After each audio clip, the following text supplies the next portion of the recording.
Auf Jamaika wird Cannabis von den Rastafari geraucht. Hier trägt es den Namen Ganja.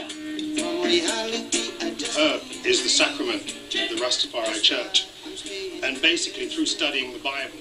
Gras ist in der Religion der Rastafari heilig. Hauptsächlich das Bibelstudium lehrt uns, dass es der Nation Heil bringt. Anders gesagt, kann es den Geist mit Nahrung versorgen, sowie Lebensmittel den Körper ernähren. Es ist der Schlüssel zu einer Bewusstseinserweiterung, denn das Gehirn benötigt genauso Nahrung wie der Körper. Mich persönlich scheint es auf eine bestimmte Wellenlänge zu bringen, die man ohne Drogen nicht erreichen kann. Obwohl ich weiß, dass durch bestimmte Meditationstechniken diese Höhen auch zu erklimmen sind. Wir leben aber im 20. Jahrhundert und ich habe einfach nicht die Zeit zu meditieren. Mit Cannabis gelangt man schnell auf Ebenen, auf denen kreatives Denken möglich ist.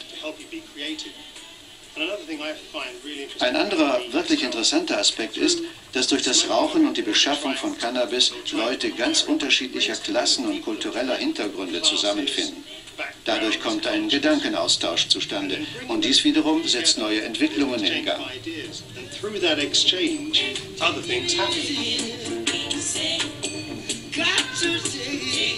In den 70er Jahren wird Cannabis auch in Amsterdam legalisiert.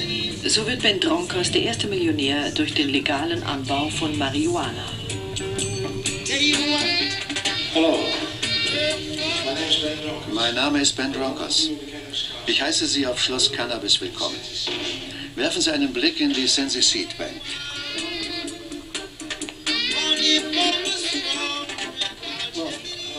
Hier sind wir im Hauptturm von Schloss Cannabis, in den Gewächsräumen der Sensi Seed Bank. Hier werden seit etwa 14 Jahren alle neuen Sorten wie Morgan Glides, Skunk No. 1, Big Bear, Ace und natürlich auch Jack Herer gezüchtet. Eine Sorte, die in diesem Jahr ganz neu auf den Markt kommt. That are well known like Northern Lights, Skunk No. 1, Big Bud, Ace, and of course also the new variety Jack Herer, what we're going to produce this year in the market. Here we find different varieties that. Hier finden wir verschiedene Sorten, die von meinen Kollegen und mir getestet wurden. Wir lassen sie trocknen und kontrollieren sie hin und wieder. Hierher können die Leute immer wieder kommen und ihr Urteil über den Geruch und das Aroma der einzelnen Pflanzen abgeben.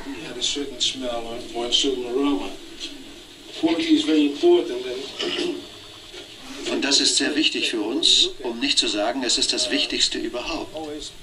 Es geht auch immer darum, wie groß der Ernteertrag ist. Hier eine Balance zu finden, ist natürlich sehr schwierig. Es gibt Pflanzen mit sehr großen Blütenständen und andere mit etwas kleineren.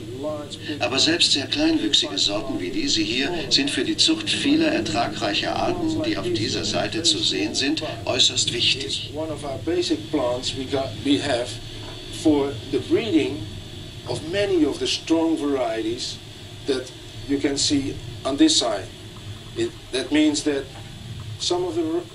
Das bedeutet, man versucht Größe und einen hohen Anteil wirksamer Substanzen in einer neuen Sorte zu vereinigen.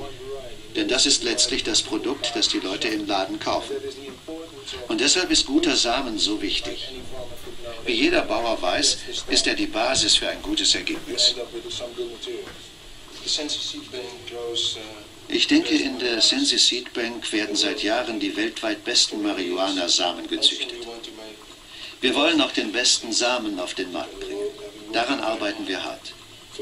Deshalb haben wir eine neue Gesellschaft, die Hanf gegründet, die im Augenblick im Norden Hollands auf 140 Hektar Hanf produziert.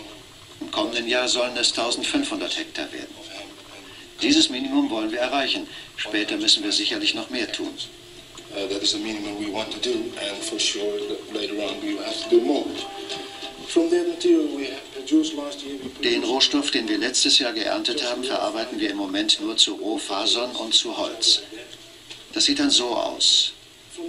Aus dem Holz wollen wir solche Produkte herstellen wie dieses hier zum Beispiel und andere Dinge, die gegenwärtig in England einen Absatzmarkt haben. Man kann wunderschönes Holz daraus pressen und auch solche Teile wie diese Schalen aus einer Holzfasermischung herstellen. Besonders interessant ist das Isoliermaterial. Es ist mein persönliches Lieblingsprodukt. Es riecht gut, es ist feuerfest und viel besser als die Glasfasermatten, die überall verwendet werden. Hanf ist die Faser der Zukunft. Out there. So hemp is the future.